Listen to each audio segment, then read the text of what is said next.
जय हिंद एवरीवन, नमस्ते। तो आज इस वीडियो में मैं बताऊंगा कि एसएससी जीडी जो 2025 में जनवरी फरवरी मंथ से जो आपकी एग्ज़ाम शुरू होनी है उसके लिए आप जीके की जो प्रिपरेशन है वो कैसे कर सकते हैं। ठीक है, अब देखिए एसएससी जीडी में हिंदी आती है, इसलिए जिन लोगों का इंग्लिश कमज़ोर है वो हिंदी में अटैम्प्ट दे देता है। बहुत से ऐसे भी लोग हैं जिन्होंने अपनी स्कूल लाइफ में हिंदी नहीं पढ़े हैं, जैसे मेरे यहाँ का जो भी बंगाली मीडियम से पढ़े हैं या फिर और भी कोई मीडियम से जितने पढ़ते हैं वो लोग भी हिंदी में दे देते हैं, क्योंकि हिंदी में आपका लगभग हर कोई है जो बात कर सकते हैं, क्योंकि गाना सुनता है, फिल्म देखता है तो हो जाता है। तो इसलिए मेनली जो कंसर्न होती है जीडी में वो होती है जीके, वो होती है जीके।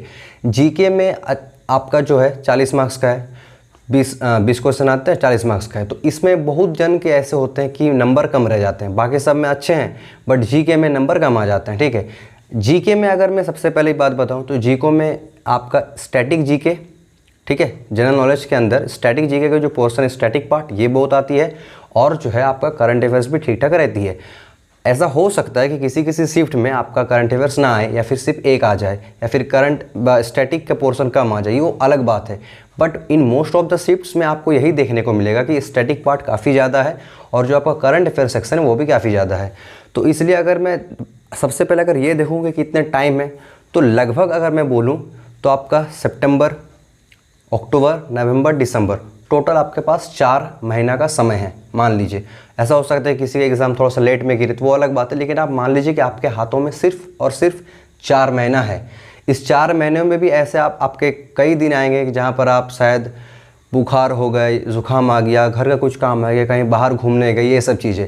तो देखो सबसे पहली बात मैं ऑनेस्टली कहूँगा कि अगर अवॉइड कर सकते हो तो करो, अगर अवॉइड कर सकते हो तो करो। ठीक है, याद रखो कि ये उम्र है ना, अगर एक बार बीत गया, जैसे जनरल वालों के लिए कहता हूँ, लड़के या लड़की 23 साल तक आपको समय मिलता है भाई और बहन।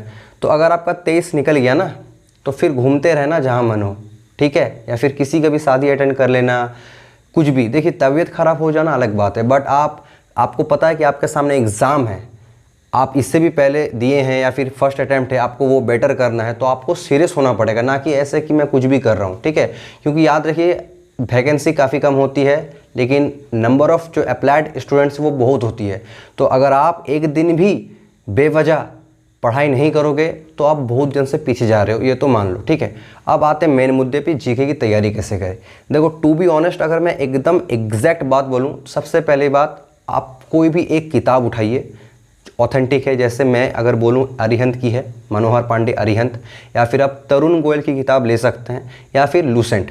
ठीक है, क्या क्या कहा मैंने, अरिहंत की, मनोहर पांडे की किताब, तरुण गोयल की किताब, और या फिर लूसेंट, चाहे हिंदी में पढ़िए या इंग्लिश में, जिसमें आप कंफर्टेबल हो। ठीक है, तो आप सबसे पहले किताब लेके उसको पढ़िए। अब देखिए सबसे पहली बात 4 महीना है, तो ऐसा अगर आप वो किताब को पहले कभी नहीं पढ़े तो ऐसा ना करें कि आप वो किताब को ख़त्म करने में लग जाए। ठीक है, ऐसा ना करें, एकदम बेकार होगा ये चीज़ करना। आप कुछ कुछ पोर्शन पढ़िए, जैसे हिस्ट्री आपको पढ़ना ही है, ठीक है, ज्योग्राफी आपको पढ़ना है, ठीक है, वो भी इंडियन ज्योग्राफी। सबसे पहले इंडियन ज्योग्राफी फोकस कीजिएगा। हिस्ट्री आपको तीनों पढ़ना है, एंशिएंट, मेडिवियल और आपका मॉडर्न, तीनों पढ़ना है। ठीक है, साथ में जो ज्योग्राफी है तो सबसे पहले आप इंडियन ज्योग्राफी फोकस करो, ना कि आप वर्ल्ड ज्योग्राफी पे लग गए। ठीक है, स्टैटिक पोर्शन अलग है, वो मैं अलग बोलूँगा। ठीक है, उसके बाद रहा साइंस, साइंस को मारो गोली, साइंस को मत देखो। साइंस में अगर देखना भी हो तो सिर्फ वो जो डिजीज़ से है, जो विटामिन डी, ए, ये सब की डेफिशिएंसी जो क्या होते हैं, इन सब का रासायनिक नाम क्या है, आप ये सब को थोड़ा बहुत देख लेना, बाकी अभी साइंस को गोली मारो, साइंस को मत देखो। ठीक है, क्योंकि ज़्यादा वक्त नहीं, आपको वो चीज़ पहले कंप्लीट करना है जो सबसे ज़्यादा है। तो ये सब तो मैं सब्जेक्ट के बारे में बोल रहा हूँ, और पॉलिटी आपको करना ही है। इकोनॉमी भी अभी छोड़ो, साइंस भी छोड़ो, बाकी पॉलिटी, ज्योग्राफी, इंडियन ज्योग्राफी और आपको हिस्ट्री ये करना है। इससे भी इंपॉर्टेंट जो आ जाता है वो है आपका स्टैटिक जीके, जिसमें काफ़ी अच्छा खासा वेटेज रहता है। ठीक है, तो स्टैटिक जीके पे आपको मेन फोकस करना है। स्टैटिक जीके मैं बार बार कह रहा हूँ। देखिए मैं एक किताब आपको सर्च कर सकता हूँ, ये किताब, सबसे पहली बात ये कोई पेड रिव्यू नहीं है, मैं ये पढ़ता हूँ, ये स्टैटिक जीके किताब है पिनाकल की, तो आप इसको पढ़ सकते हैं स्टैटिक पोर्शन के लिए। ठीक है, या फिर देखिए आप थ्योरी तो यहाँ से कर लिए लूसेंट से, मान लीजिए हिस्ट्री का हो गया, इंडियन ज्योग्राफी हो गया, लूसेंट में भी काफ़ी अच्छा स्टैटिक का पोर्शन दिया, वो आप जरूर उसे भी कंप्लीट करें। इसके अलावा आप ये किताब खरीद सकते हैं, और अगर आप ये भी ना भी खरीदें तो एसएससी जीडी के लिए जो प्रीवियस ईयर की किताब आती है पिनेकल की, या फिर कोई भी पब्लिकेशन की, जिस पब्लिकेशन में भी क्वेश्चन के साथ साथ जो है डिटेल्ड एक्सप्लेनेशन रहे, आप वो किताब खरीदिए। मैं बार बार आपको यही सजेस्ट करूँगा कि लूसेंट को पहले जितना पढ़ना है पढ़ लो भाई, ठीक है, ज़्यादा दिन मत लगाओ। हिस्ट्री का तीनों चैप्टर, अब फिर आपका इंडियन ज्योग्राफी और आपका स्टैटिक पोर्शन जो है, इसको ख़त्म करने में अगर आप ठीक ठाक पढ़ रहे हो तो मैं बोलूँगा कि आप एक महीना में ख़त्म करो इसे, 1 महीना से 40 दिन के अंदर पूरा ख़त्म कर दो, ठीक है। और पॉलिटी ये एक से आप बोलोगे भाई 1 महीना बहुत कम हो जा रहा, ठीक है, तो 1.5 महीना लगा लो, इससे ज़्यादा मत घिसो भाई, क्योंकि रिवाइज भी तो करना है। अगर इतना ही खींचने में वक्त लग जाएगा तब तो हो ही गया। 1.5 महीना में लूसेंट का स्ट्रेटेजी के ख़त्म करो, हिस्ट्री खत्म करो, ज्योग्राफी खत्म करो, वो भी इंडियन ज्योग्राफी और इंडियन पॉलिटी खत्म करो, ठीक है। उसमें भी आपको छांटना सीखना आना चाहिए कि कितना महत्वपूर्ण है क्या नहीं, ये है, ठीक है। ये खत्म कर दो, उसके बाद आप जो पिनेकल की किताब हो या फिर कोई भी पब्लिकेशन की एसएसजीडी की जो प्रीवियस ईयर किताब है उसको मंगवा लो, ठीक है। ये मैं मस्ट रिकमेंड करूँगा, आप मंगा लो, मेरे पास नहीं है वो, ठीक है, मेरे दोस्तों के पास है, तो आप वो मंगवा लो। उसके बाद उस किताब से आप उस किताब को मंगवा के आप पूरी एकदम चैप्टर वाइज, टॉपिक वाइज आप पढ़ते रहिए, चाहे स्टैटिक जीके हो, चाहे हिस्ट्री हो, चाहे ज्योग्राफी हो, कुछ भी हो, आप पूरी पढ़ते जाइए, ठीक है। एकदम मतलब कुछ नहीं छोड़ना है उस किताब में, जितना जीके है कुछ नहीं छोड़ना है, ठीक है। मान लीजिए कि उस किताब में 2023 का या 24 का दिया हुआ है, तो करीब कितने क्वेश्चन रहेगा, ज़्यादा नहीं रहता है, शायद 1000 या 1200-1500, और उसको एक्सप्लेनेशन है। इसको भी आप ख़त्म कीजिए, ठीक है, इसको भी आप पूरी ख़त्म कीजिए, अब जितना दिन में हो सके, लेकिन उसको बढ़ाते रहिए। ऐसा नहीं कि आप 20 करके पढ़ रहे हैं, वो कम हो जाएगा, बहुत टाइम ज़्यादा है नहीं, ठीक है। क्योंकि याद रखिएगा, आपको सिर्फ रीडिंग पढ़ना नहीं है, वो आपको वो रिवाइज भी करना है, इसलिए जितना जल्दी हो सके समेटिए, ठीक है। और जब आपका हो जाएगा ना, उसके बाद क्या कीजिएगा, आप उसको पहले रिवाइज दीजिएगा, ठीक है। अब मान लीजिए आप किताब खरीदे हैं, आपका लूसेंट पढ़ना हो गया, फर्स्ट स्टेप लूसेंट हो गया, सेकंड स्टेप आप वो किताब खरीदे हैं, अब उस किताब से आप प्रॉपर हिस्ट्री, ज्योग्राफी, पॉलिटी, ठीक है, मैं फिर से कह रहा हूँ, साइंस को छोड़ दीजिए, इकोनॉमी छोड़ दीजिए, अभी इसमें मत घुसिए, ठीक है। फिर history, Indian geography, polity, static portion, ये सब पूरा उस किताब से पढ़ते रहिए। जब पढ़ना हो जाएगा फिर से रिवाइज़ कीजिए, ठीक है। फिर से रिवाइज़ करने के बाद आप क्या कीजिएगा, आप टेक्स्ट बुक पे या फिर कोई भी ऐसे वेबसाइट पे जहाँ पर आप प्रीवियस ईयर के क्वेश्चन दे सकते हैं, वहाँ पर जाके दीजिए। आप बोलेगा भाई मैं तो किताब से पढ़ लिया, मैं क्यों दूँ? अरे आपका जो मेमोरी है ना, वो आपको समझ में आएगा कि देखिए, क्वेश्चन पढ़ने के बाद ऐसा नहीं कि मुझे बिना ऑप्शन का याद हो जाएगा, लेकिन ऐसा बहुत in most of the scenario ऐसा होता है कि ऑप्शंस देख के हमें आंसर पता होता है। इसलिए जब आप एक बार पढ़ लिए, दूसरा बार रिवाइज कर लिए, तो थर्ड टाइम आप क्या कीजिएगा कि टेक्स्ट बुक पे या फिर किसी भी ऐप में जाके आप प्रीवियस ईयर में आए हुए जितने भी जीके के सवाल वो सबको अटेम्प्ट कीजिएगा, ताकि आपको समझ में आएगा कि हाँ, आपको भले ही डायरेक्ट याद ना हो, बट ऑप्शन देख के आपको समझ में आ रहा है, ठीक है, और एनालिसिस करना है। इसके बाद भी अगर आपका टाइम बचता है तो आप दूसरा कोई मॉक टेस्ट दीजिए, वरना मॉक टेस्ट मत दीजिए, क्योंकि ऐसा बहुत बार हुआ है। जैसे मैं अगर पर्सनल बात बोलूं तो ये जो 2024 का जो हुआ था एग्जाम, उसमें मैं मॉक टेस्ट देता था ना, तो 160 में सिर्फ हमको 90, 95, 98 ऐसा मिलता था। बहुत ख़राब लगता था यार, 90, 100 से कम आ रहा। लेकिन जब वो एग्जाम में देने गए तो 140 आ गया, ठीक है। तो इसलिए मॉक टेस्ट बाद में, अगर टाइम बचे तो मॉक टेस्ट दो, वरना मॉक टेस्ट को अवॉइड करो, सिर्फ और सिर्फ प्रीवियस ईयर फोकस करो, ठीक है। प्रीवियस ईयर भी अगर आप ठीक ठाक पढ़ लेंगे तो आपका बहुत से हैं जो बन जाएगा। हाँ, अब प्रीवियस ईयर मतलब सिर्फ मैं ये नहीं बोल रहा हूँ कि सिर्फ जीडी की, आप देखिएगा टेक्स्ट बुक में बात करूं तो आप एसएससी जीडी का आपको मॉक टेस्ट मिलेगा, एसएससी एमटीएस का मिलेगा, एसएससी सीजीएल का मिलेगा, सीपीओ का मिलेगा, सीजीएस मिलेगा। तो इन सब मॉक टेस्ट में घुसिएगा, और जो chapter previous year chapter test PYCT रहता है, प्रीवियस ईयर चैप्टर टेस्ट, उन सबको सॉल्व कीजिएगा, ठीक है।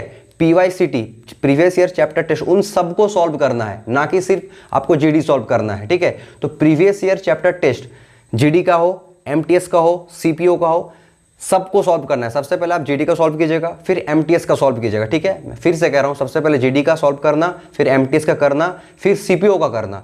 अगर वक्त मिले तो और भी करना, वरना छोड़ देना, क्योंकि ज़्यादा क्वेश्चन नहीं रहता। प्रीवियस ईयर आपको जो है, आपको दिखेगा वहाँ पर 200-300 है।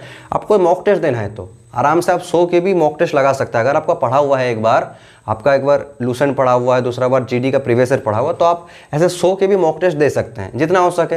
5-6 भी दीजिएगा तो 10-20 का क्वेश्चन रहता है, तो 50 से 100 के आसपास आपका क्वेश्चन पर डे हो जाएगा। अब मान लीजिए 10 भी अगर आप 10 दिन भी अगर टेस्ट दिए हैं तो आपका 1000 टेस्ट हो गया देना, बस ऐसे देखते रहिएगा और टेस्ट दीजिएगा। नॉर्मल बात है, 100 की भी आप दे सकते हैं, तो आप ये चीज़ करते रहिए। अब आप में से कोई लोग बोलेंगे भाई तुमने तो करंट अफेयर्स नहीं बताया। करंट अफेयर्स देखो, जब तुम्हारा एग्ज़ाम जो है ना वो पता है कि जब आपको पता चल जाए कि इस डेट से एग्ज़ाम शुरू है, आप पढ़िए। मतलब अगर आपका एग्ज़ाम से पहले, आपका जिस दिन एग्ज़ाम डेट उससे अगर 20-25 दिन भी पहले पढ़ना चालू करेंगे तो भी हो जाएगा। लेकिन पढ़ना क्या है, ऑथेंटिक पढ़ना है। ऐसा नहीं कि कुछ भी पढ़ रहे हैं कि top 100 questions of January, top 100 questions of February, ऐसा नहीं पढ़ना है। टॉपिक वाइज पढ़ना है। फिर से कह रहा हूँ, करंट अफेयर्स भी टॉपिक वाइज पढ़ना है। ऐसा नहीं कि कोई भी यूट्यूब चैनल खोल लिया आप और टॉप 50 क्वेश्चंस, ऐसा नहीं। ये टॉप के चक्कर में आप कहीं के नहीं रहोगे, ठीक है, बॉटम में भी नहीं आओगे आप सिलेक्शन में, ठीक है। तो ये टॉप उप हटाओ, फोकस करो कि हमको पढ़ना कैसे है, टॉपिक वाइज। जैसे मैं कुछ ही बोलूँगा, सबसे पहले आप लेटेस्ट बुक्स एंड ऑथर्स देख लीजिएगा, लेटेस्ट बुक्स एंड ऑथर्स देख लीजिएगा, लेटेस्ट अपॉइंटमेंट्स देख लीजिएगा, स्पोर्ट्स रिलेटेड जितने भी हुए वो देख लीजिएगा, सेंट्रल गवर्नमेंट स्कीम्स देख लीजिएगा, स्टेट गवर्नमेंट स्कीम्स देख लीजिएगा। ये 5 आपको करना ही करना है। इसके अलावा आपको डिफेंस में जो मिलिट्री एक्सरसाइज होती है वो देखना है, ठीक है। बस 6 ही बोला हूँ, इसके अलावा भी और भी है, लेकिन आप 6 मेन करके जाइए, ठीक है। क्या क्या, एक पहला मैंने बताया आपका अपॉइंटमेंट्स, फिर आपका लेटेस्ट बुक्स एंड ऑथर्स, फिर आपका स्पोर्ट्स रिलेटेड करंट अफेयर्स, फिर आपका वो जो मैंने कहा अभी कि state government schemes, central government schemes, आपको ये सब पे ध्यान देना है, ठीक है। और ये अगर आप एग्ज़ाम से 20 दिन भी पहले पढ़ना चालू करोगे तो हर एक दिन मान लो आप एक टॉपिक कर रहे हो, या फिर सोचो दो दिन भी लग रहा है एक टॉपिक करने में, तो भी आपका 7 टॉपिक मैंने बोला 14 दिन में ख़त्म हो जाएगा। बस बाकी आप रिवाइज करते रहो जितना दिन है, ठीक है। रिवाइज अपने ऊपर है। और एग्ज़ाम जब पास आ जाए, आपको जब पता है कि मेरा एग्ज़ाम और 30 दिन बाद है, तब तो आपको 10, 12, 13, 14 घंटे, जितना घंटा हो सके उतना पढ़ना है। इसलिए मैं बोल रहा हूँ कि सीरियस रहो अपने लाइफ में। ऐसा ना हो कि कहीं भी घूमने चल जा रहे हो, कहीं भी बैठ के गपशप कर रहे हो दोस्तों के साथ, या फिर ग्रुप्स में लगे हो, या फिर इंस्टा स्क्रॉल कर रहे हो, या फिर स्नैप स्क्रॉल कर रहे हो। ये सब में मत पढ़ो भाई या फिर बहन। अभी आपको लग रहा होगा ना कि नहीं यही दुनिया है, आपको एक टाइम पर लगा कि कुछ नहीं है, सब बेकार है, ठीक है। अपना ऊपर फोकस करो और जितना हो सके अपना जो कैरेक्टर है उसको ठीक रखो। कैरेक्टर मतलब सिर्फ ये नहीं कि रिलेशनशिप में बात कर रहा हूँ, हर चीज़ में अपना जो कैरेक्टर है उसको ठीक रखो। जवान से पक्का हो। अगर आप किसी को वादा देते हो तो उसको भी निभाओ। अगर आप खुद को वादा देते हो कि नहीं मुझे आज ये चैप्टर ख़त्म करना है, तो साला ख़त्म बिना करे उठना मत, सोना मत। ख़त्म करना है मतलब आज इसको ख़त्म करना है, मतलब ख़त्म करना ही है। इस तरह का आपको डेडिकेशन चाहिए, ठीक है। आप अगर दूसरों को अगर छोटा मोटा बात पे आप अड़े नहीं रह सकते हैं अपने डिसीजन पे, तो खुद से किया हुआ डिसीजन पे आप कैसे रह जाएंगे, ठीक है। इसलिए कम इंटरेक्शन रखो लोगों से कम इंटरेक्शन रखो। कुछ ही लोग रहेंगे। जब आप सीरियस होंगे ना अपने लाइफ में, तो आपके इर्द गिर्द आपको कुछ ही लोग मिलेंगे, सिर्फ कुछ, एकदम मिनिमल, सर 1, 2 या 3 ऐसा ही। लेकिन जब आप सीरियस नहीं रहेंगे तब आपको देखेंगे कि आपका बहुत दोस्त ये है वो यार है, लेकिन एक टाइम को आपको दिखेगा सब बेकार है, सब कुछ मोह माया में ही आपका चल जाएगा, ठीक है। इसलिए बी सीरियस रहो। अच्छा से एक बार एग्जाम तो देखना निकल जाएगा। फिजिकल भी तो है, उसका भी तैयारी करना है। इसलिए फिर से कह रहा हूँ अपना कैरेक्टर को बनाए रखे, सीरियस हो और लगन से पढ़े, ठीक है। तो आई होप ये वीडियो आपको हेल्पफुल रहा होगा। अगर हेल्पफुल लगे तो ज़रूर मुझे कमेंट में बताइए। आपको लाइक करने का भी ज़रूरत नहीं है, सब्सक्राइब करने का भी ज़रूरत नहीं है, बट मुझे कमेंट में ज़रूर बताइए। मिलते हैं नेक्स्ट वीडियो में, तब तक के लिए जय हिंद, goodbye and take care. अब कोई उधर है नहीं जो आके बंद करेगा, तो हमको उठ के बंद करना पड़ेगा, ठीक है। तो बाय।